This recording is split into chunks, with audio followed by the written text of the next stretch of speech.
Sanders and I will work together to make college tuition free for the middle class and debt-free for all.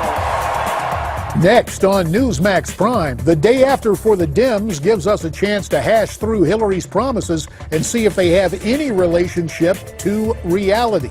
Meantime, Florida faces a harsh reality tonight. Mosquitoes carrying the Zika virus are found in the southern portion of the state. Also ahead, meet one of Donald Trump's favorite pastors, and attorney Cleta Mitchell explains how the term political hack has a whole new meaning. Hacking through the leftist hype to bring you the facts and conservative opinion, Newsmax Prime starts right now.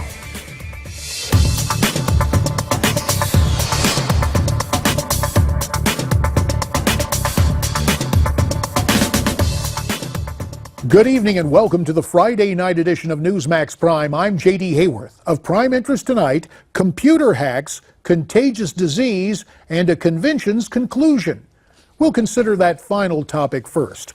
The way I see it, the final night of the Democrat convention may have provided a first when it comes to a female nominee, but there was abundant evidence that when it comes to one overarching concern, this is not your father's nor your mother's Democratic Party. Mrs. Clinton mentioned God only twice during her almost hour-long speech, the second time in the form of a perfunctory blessing at the end of the address. When she did discuss the way in which faith motivates her, she did not cite scripture, instead invoking a slogan she credited to her mother and their Methodist denomination, but almost secular in nature. She made sure I learned the words from our Methodist faith. Do all the good you can for all the people you can in all the ways you can as long as ever you can. Now, Article 6 of the Constitution makes it clear, no religious test shall ever be required as a qualification to any office in the United States. And yet, Democratic nominees of the past seem most at ease invoking the help of the Almighty. With the help of God and the wholehearted push which you can put behind this campaign, we can save this country from a continuation of the 80th Congress and from misrule from now on. I must have your help. You must get in and push and win this election. The country can't afford another Republican Congress. Be strong and of good courage. Be not afraid, neither be dismayed. For courage, not complacency, is our need today. And the only valid test of leadership is the ability to lead and lead vigorously. As we face the coming great challenge, we too shall wait upon the Lord and ask that He renew our strength. Then shall we be equal to the test. Then we shall not be weary.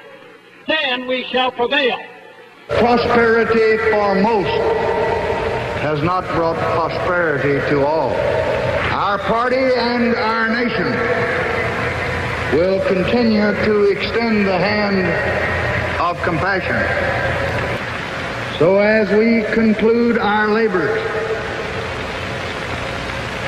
let us tomorrow turn to our new task. Let us be on our way. And as we are on our way toward Election Day, it's obvious that neither political party can claim that God is on their side, which brings to mind this observation made by Abraham Lincoln. Quoting now, "My concern is not whether God is on our side. My greatest concern is to be on God's side. For God is always right." End quote. That's something we should all keep in mind. And that's the way I see it. Now for this quick reminder, we'll be welcoming your phone calls over the next hour at 1-877-NEWSMAX. That's 1-877-639-7629. And let's go more in depth now with our panel. Joining us via Skype, the co-founder of the Women Vote Trump PAC, Amy Kramer. Also via Skype tonight from Minneapolis, former chairman of the House Intelligence Committee, Pete Hoekstra. Pete, now a Shillman Senior Fellow for the Investigative Project on Terrorism. He is also the author of the book, Architects of Disaster, The Destruction of Libya. So, Amy, during her speech, Mrs. Clinton took on the Build a Wall agenda of Donald Trump, catering to amnesty and open borders supporters. Let's look and listen.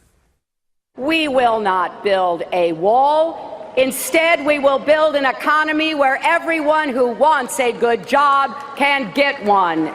And we'll build a path to citizenship for millions of immigrants who are already contributing to our economy. Yeah, making that case for amnesty. Your reaction to that, Amy?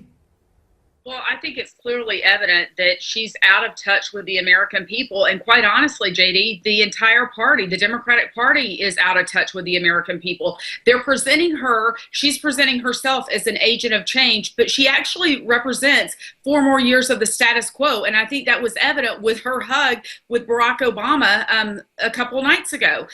They are so disconnected and don't understand what's going on. And that's exactly why Bernie Sanders had the support that he has, and quite honestly, that Donald Trump has the support he has. She talks about we're not going to build a wall, but she doesn't dare mention Kate Steinle, who was murdered by an illegal alien that was a criminal and had a record. And I mean, we didn't deport him. He came back. And so, you know, he came back 5 times. I hear you loudly and clearly, Amy. Let me turn to Pete on this, because Amy points out the real criminal risk. But you and I know, Pete, border security is national security. So how dangerous is this open border stance of Secretary Clinton? Well, you take her open border strategy along with a huge increase of allowing refugees into the United States, and all you need to do is take a look at it and ask a very simple question.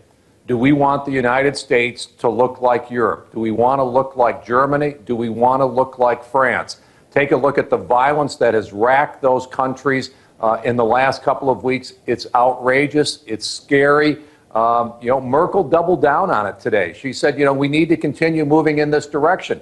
Germany has 200,000 people that they have said do not meet their asylum requirements, but they have not deported them. Border security is national security, as we've seen ISIS grow in impact around the world, border security is more important today than it's been in any time in the last decade. Let's go to the phones now at 1-877-NEWSMAX, 1-877-639-7629, to Newcastle, Ohio, and Jim is on the line. Hi, Jim. Welcome to Newsmax Prime. Hi, JD. One thing I'd like to say, if anybody needs God, it's the Democrats there. After all the lies they've told this week, I need to get down on their knees and pray to him to forgive them. Yeah, you got to quit bearing that false witness. You know, Pete, it is interesting. In stark contrast to 4 years ago, remember in Charlotte, where the Democrats were booing God? And I guess we can consider it a step up. The boos just came this year during an invocation when a minister mentioned Mrs. Clinton by name. The Sanders-nistas didn't like that too much. But what about that? We have seen the Democrat Party lurch so far to the left that it's almost secular in nature.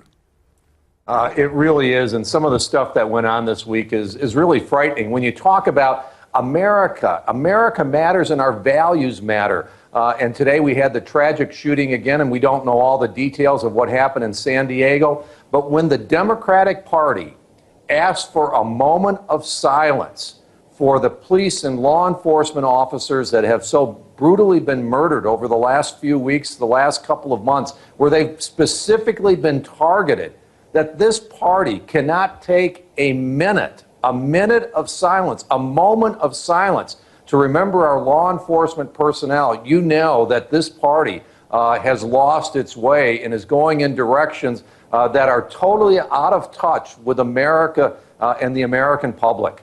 Amy Kramer, to you very quickly, because we both were very involved in the Tea Party movement.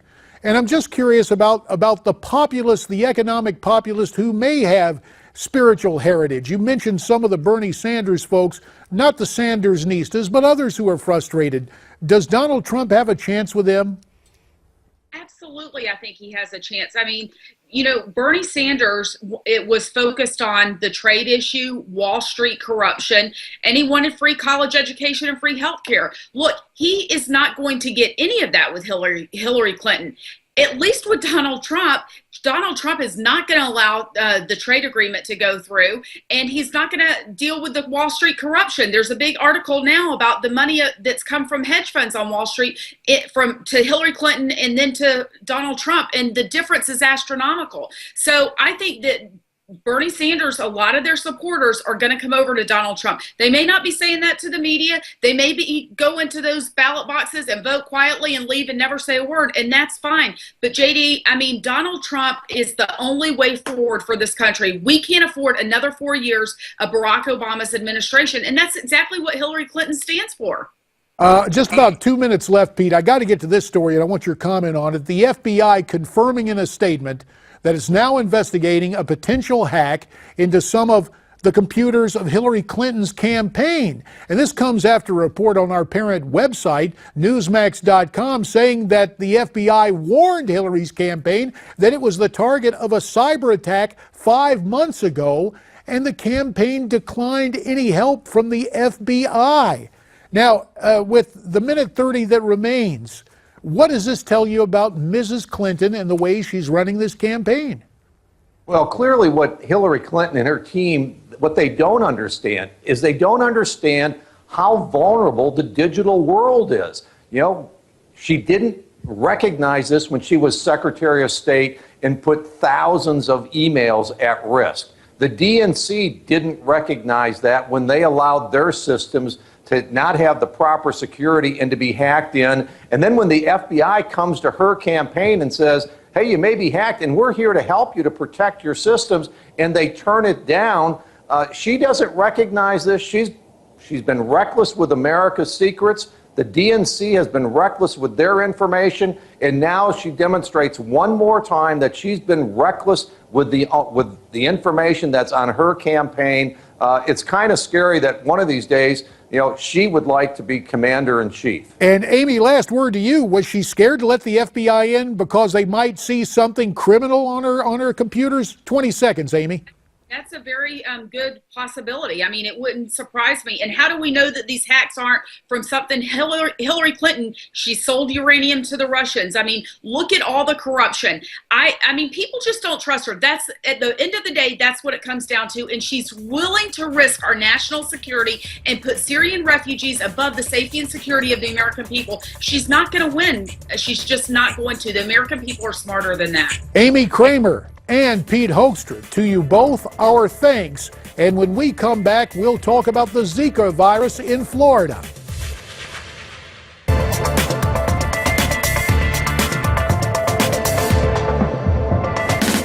Continuing tonight on Newsmax Prime, 4 people have come down with the Zika virus in Florida.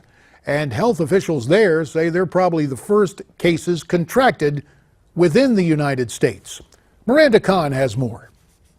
JD, more than 1,600 cases of the Zika virus have been detected in the U.S., but this is the first time it's been labeled as homegrown, meaning the virus was not contracted through travel or sexual contact. Sooner or later, it's almost inevitable that we're going to see local transmission of Zika. We heard the warnings. Zap Zika by protecting babies and kids from mosquito bites. Now, the reality. This morning we learned that 4 people in our state likely have the Zika virus as a result of a mosquito bite. Today, Governor Rick Scott broke the news no one wanted to hear. This means Florida has become the first state in our nation to have local transmission of the Zika virus. According to the governor, the Florida Department of Health believes the virus could be occurring in one small area. That's about 1 square mile in Miami-Dade County, just north of downtown. He says researchers have been testing mosquitoes there for about 2 weeks. And while no mosquito traps have tested positive for the mosquito virus, the Department of Health is aggressively testing people in the affected area to ensure that there are no other cases of this virus. There's just one issue. The problem with Zika is 80% of the people do not have or show any symptoms. And that's exactly how it is for the 4 people who tested positive for the virus in Florida. The question now is, will there be more? I'm almost certain that we're going to see more. Officials tested 2,300 people in the state so far and are ramping up mosquito control programs. The FDA is also halting blood donations in South Florida until the blood banks can test each unit or until they have the technology that can kill pathogens in the blood. I also want to mention that the Obama administration has requested nearly $2 billion to pay for research, mosquito control, and other prevention methods. JD, back to you.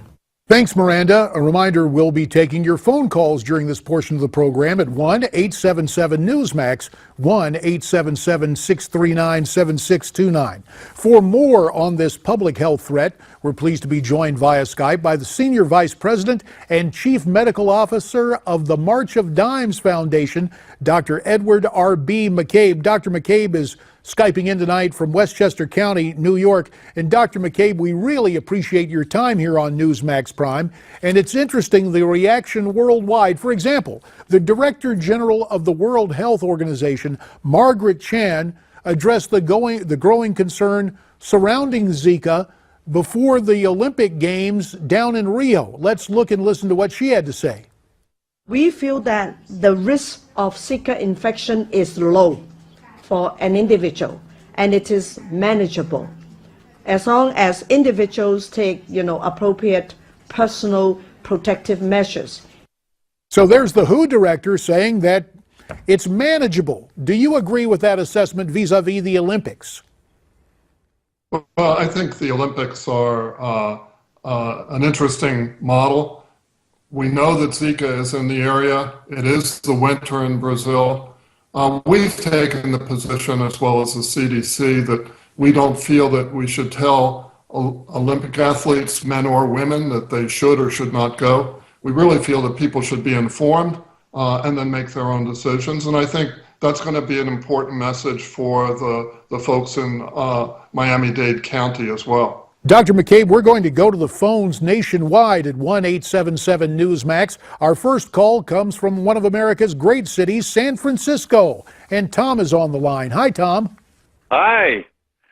I'm just thinking myself, how in the world can we have all these folks going down there, tens of thousands of people, who have absolutely no protection whatsoever? Well, you make a good point about Rio, and it's not only Zika and the public health concern there. You also have the infrastructure. It's not been completed. There are concerns about terrorism. It's a scary prospect, and there are some who say the Olympics should be postponed or perhaps even moved. Let me move the focus back to this country, Dr. McCabe, and review what Florida Governor Scott had to say. He says the 4 people who have contracted the virus in South Florida have not exhibited symptoms that would require them to be admitted to the hospital. Is that normal? Yes, Zika is a relatively mild disease, and we have to remember that 80% of the people with a Zika viral infection show no signs or symptoms. They're completely normal. So it's not unusual that these folks who had symptoms had relatively mild symptoms. The problem with Zika is the birth defects that it's associated with, a very small head referred to as microcephaly, because really the brain is infected, mom's blood is infected, it gets across the placenta, and the baby's brain is infected, and essentially the tissue disappears and the bones of the skull collapse on themselves. And so we are looking very severe, but that's just the tip of the iceberg. And it is important. We're looking at the map that now shows the spread of Zika through South and Central America, and now apparently in Miami. But the point you make, Dr. McCabe, is one that quite logically brings the March of Dimes into this, because I think of the March of Dimes and what was able to happen in conquering polio, and then the March of Dimes turns its attention to birth defects, and obviously this is the major concern for couples of childbearing age. I know there are a lot of nervous parents tonight in Miami-Dade County. What would you say directly to them? Well, first of all, if they are already parents and they're not planning to be pregnant or are not pregnant at this time, we have no evidence that it causes any significant illness in young children. So I'd like to, they can relax. We have not seen that. But if they are pregnant or planning to get pregnant, they need to go to our website, marchofdimes.org/Zika. If they want it in Spanish, it's nacersano.org/Zika, or go to our social media hashtag ZAP, Z-A-P, Zika. But there they can get the guidelines for what they need to do. Use EPA-registered mosquito repellent, wear long sleeves, long pants. I know it's uncomfortable, but it keeps the mosquitoes away. Socks on your feet. Make sure that your screens are intact in your home, and if you have air conditioning, then use it. And get rid of any standing water. Just a few drops of water in a bottle cap is enough for this mosquito to reproduce. So we really have to learn how to protect ourselves and protect ourselves. Well, let's go to the phones now at 1-877-NEWSMAX, 1-877-639-7629, to America's heartland, to Ravenswood, Missouri, where Joni is on the line. Hi, Joni. Hi. And the point you wanted to make, go ahead, ma'am. Well, my point is they've been trying to get a bill passed in the House of Representatives. Right. Do I still have you? Yeah. Okay.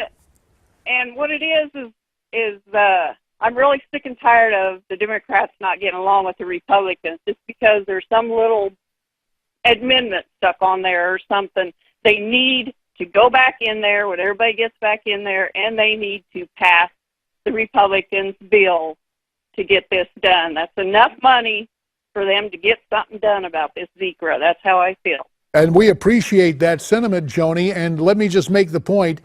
I would concur the bill needs to be a single shot dealing with Zika and mosquito management. And the other thing that's important, the federal government spends so much money, they could easily offset the $2 billion expenditure by going in and stopping spending in other areas, and that should be the rational course of action with that. Dr. McCabe, you mentioned the March of Dimes website. We've got it available now, a screenshot we're going to put up. And again, that address for people concerned about Zika, would you give it to us one more time, Dr. McCabe? It's marchofdimes.org/Zika. And we see the page right there, the topic concerning the Zika virus and pregnancy. And there is obviously a concern about birth defects involving those mothers who may contract the Zika virus. Dr. Edward R.B. McCabe tonight from Westchester County, New York. Dr. McCabe, as we continue to monitor this, we appreciate your sound advice tonight, and we hope you don't have to come back and see us about this, but if it warrants, we know you're a knowledgeable person who can very much offer some insights on Zika as we continue to follow it. Thanks very much for your time tonight, sir. Thank you very much, J.D. Good to have you. Dr. Edward R.B. McCabe, the Chief Medical Officer of the March of Dimes Foundation. And again, this is important. We're going to show you the website once more. You heard Dr. McCabe, marchofdimes.org/Zika. So something to keep in mind as we are dealing with this virus. As with so many different questions, you take reasonable precautions, but you also pray about things. And speaking of prayer in politics, Donald Trump's favorite pastor is coming next.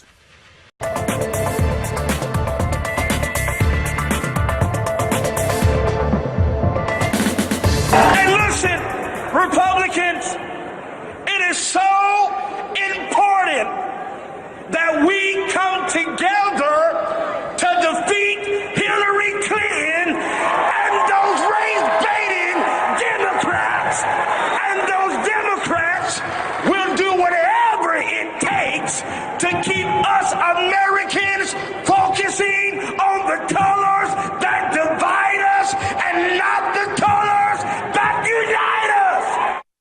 Pastor Mark Burns with a fiery speech at the Republican convention last week, and you heard him urging GOP voters not to buy into the rhetoric laid out by the Democrats. Over the course of the campaign, Pastor Burns has been on the front lines for Donald Trump, serving as a surrogate, and while his support is unwavering, as we know, a whole lot of African Americans are reluctant to get on the Trump train.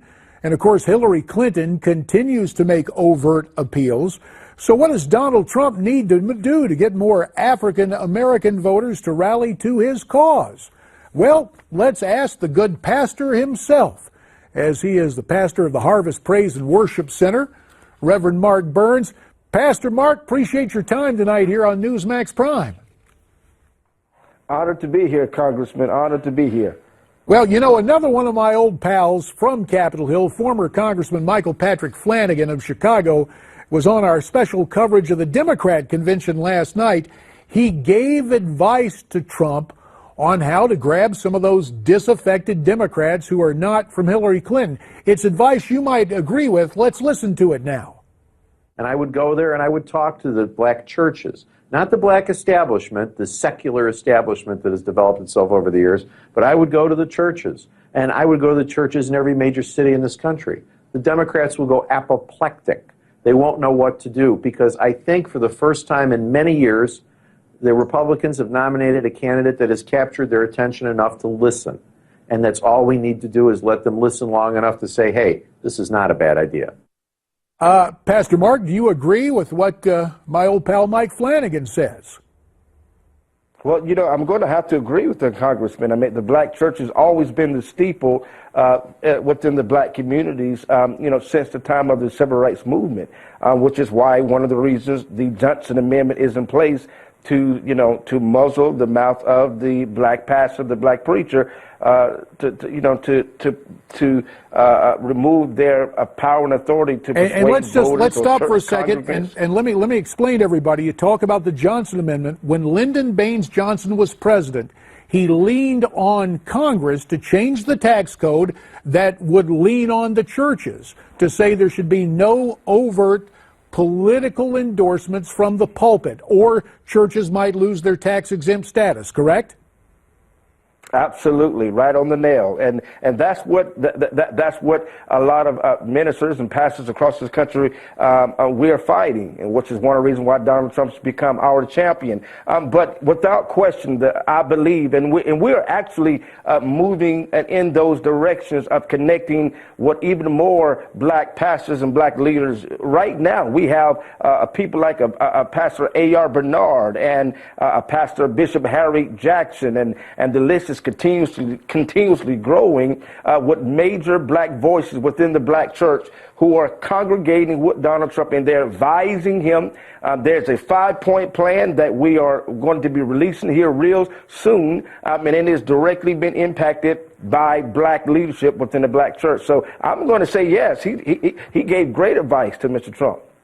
Well, as we know, Hillary Clinton's been making the rounds at churches in South Carolina even. In fact, she was down in Florence, down in the Low Country, speaking to voters and congregants at the Cumberland United Methodist Church. Let's look and listen to what Mrs. Clinton had to say.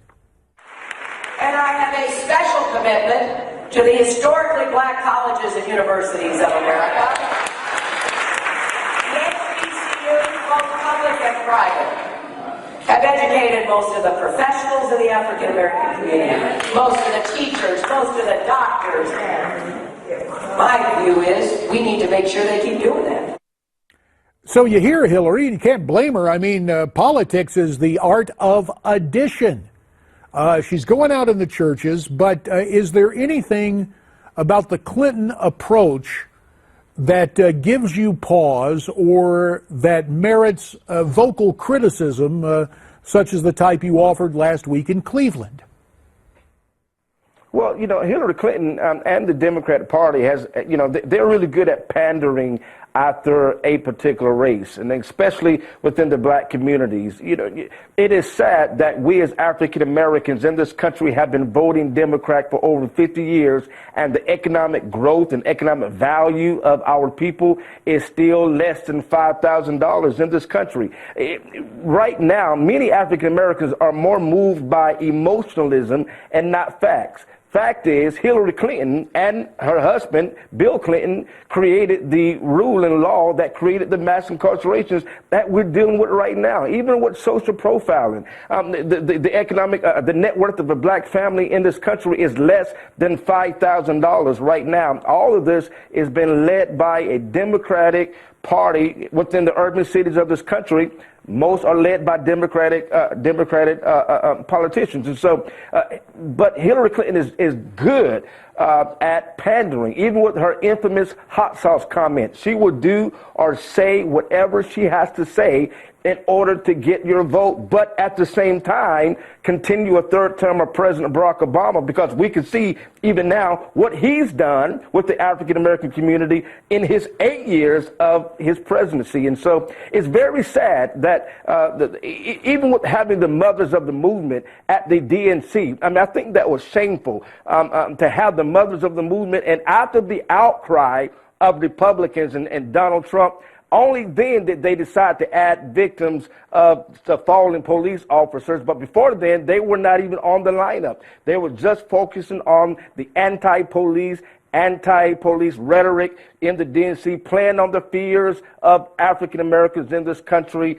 that you should fear the police, and we're going to display the mothers of the movement so you can see we're rallying behind you, we're supporting you, while at the same time, they're the very reason why many of the African American communities are in the shape that they're in.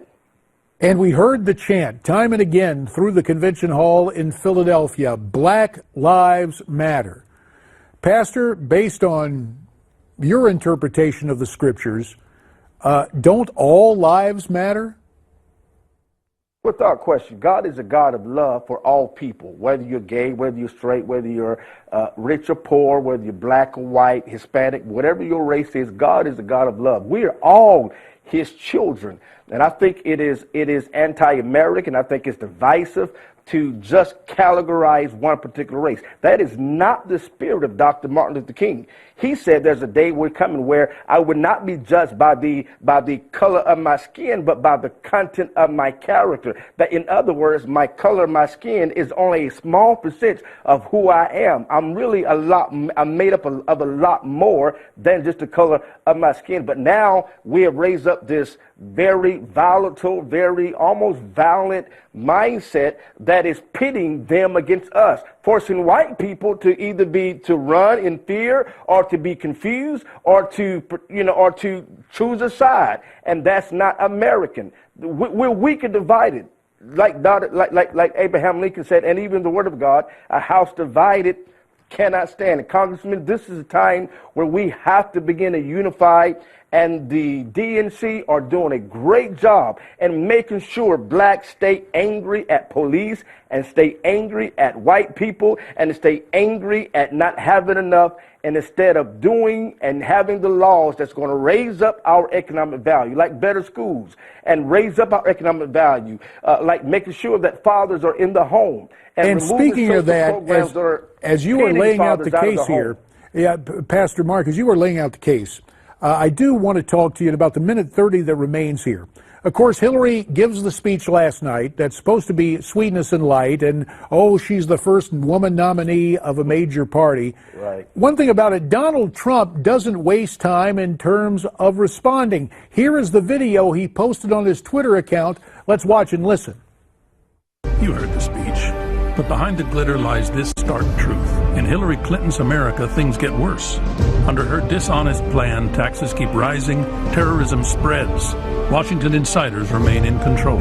Americans losing their jobs, homes, and hope. In Donald Trump's America, people are put back to work. Our families are safe. The American dream achievable again. 30 seconds, Pastor, for the last word. Go right ahead, sir. Listen, Hillary Clinton's speech was in fairy tale land. Donald Trump is painting a reality picture, not a dark, dismal picture, but the reality in which we are. Donald Trump is the modern day Winston Churchill for, as Winston Churchill was for England and Great Britain. Donald Trump is the leader that's going to lead us into battle so that we Americans can be safe and prosperous again. Pastor Mark Burns, tonight from Greenville, South Carolina. Pastor, we appreciate your insights and analysis, and we hope you'll come back to visit us again real soon. Thank you, Congressman. Come home soon, too. I'll be back in the upstate when I can get there, Mark, and I appreciate it. Hey, when we come back, Cleta Mitchell on wrongdoing at the IRS.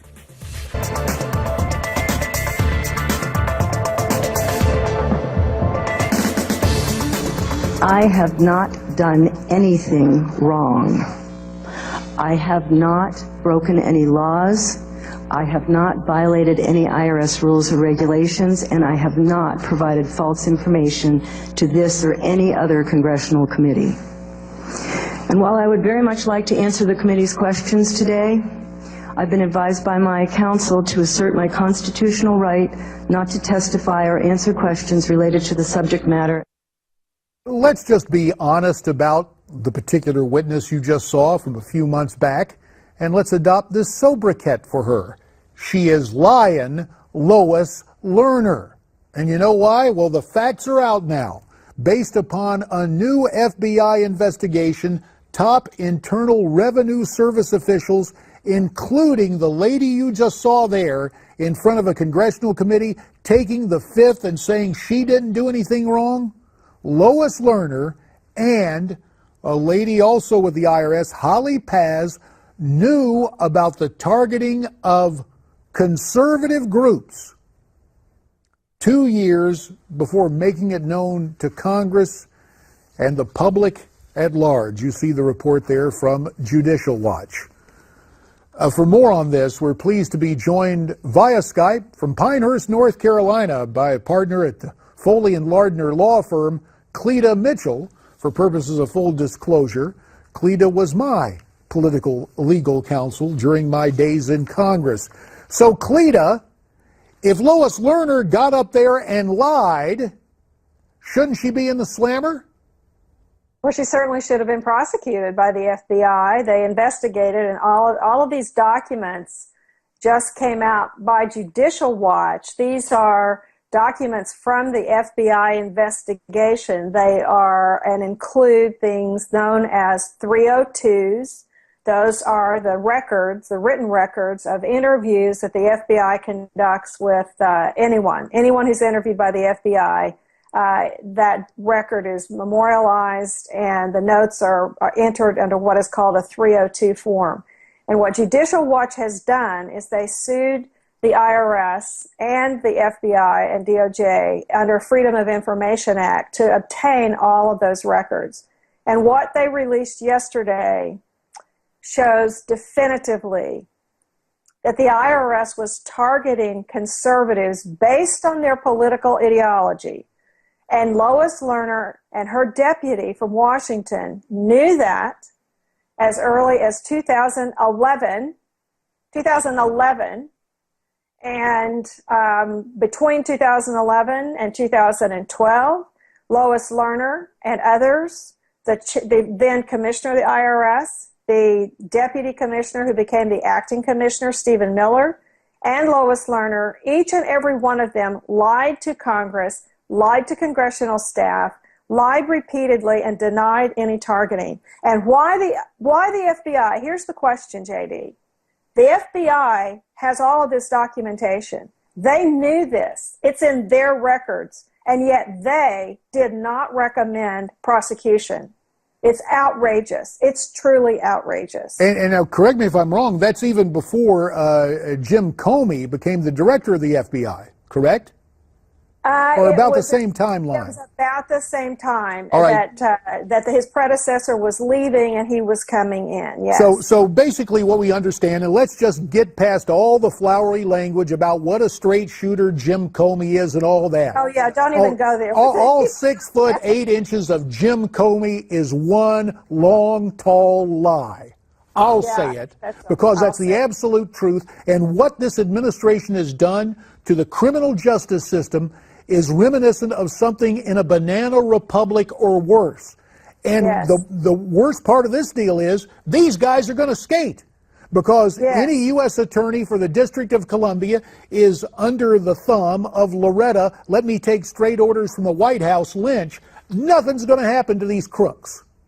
Well, and that's the thing that's so outrageous. I must say, when I read the Judicial Watch report yesterday, it just made me angry all over again because what this documents is not only what happened, what we've known, we knew this happened, but what this documents is that the FBI knows that it happened. They have the documentation. They have the proof. They have the proof of lying to Congress, which is a felony. It is a felony. And they, notwithstanding that, they nonetheless chose not to prosecute Lois Lerner or Doug Shulman or Stephen Miller, but they refused to even pursue the contempt of Congress citation that the House passed. So, I mean, it is borderline banana republic, JD. I think that you're right. I'm going to go further. I hope Chris Christie becomes the Attorney General under President Donald Trump because I think that he would clean things up in a heartbeat. Well, I sure hope so. Speaking of the campaign, here's something going on. Hillary Clinton and her campaign people are pressuring television stations across the country to stop airing an ad sponsored by the pro-Trump super PAC, Rebuilding America Now. It has to do with outsourcing, with a speech that Hillary made in India. It's in the public record. Let's take a look at the ad. Let me welcome Senator Hillary Rodham Clinton. I don't think you can effectively restrict outsourcing. There is no way to legislate against reality. So I think that the outsourcing will continue, but I don't think there's any way to legislate against outsourcing. I think that's just a dead end.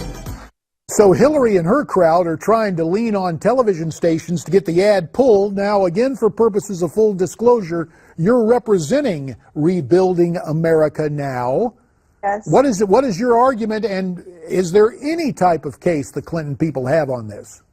Well, you'd be amazed at the three things they're saying as to why this ad should not be aired. First, that we say it was a closed-door session, and they point to the 2015 conclave. It's called the India Today Conclave, and those are supposedly web streamed, whatever you call it, live streamed over the internet. But they weren't in 2005. It was a closed-door meeting. It cost tens of thousands of dollars to attend, and the only coverage was that by the sponsor. There was no contemporaneous press coverage. That's one of their arguments. We say it's a closed-door meeting. We then talk about, in this ad, about the millions of dollars that came from Indian sources as of 2008.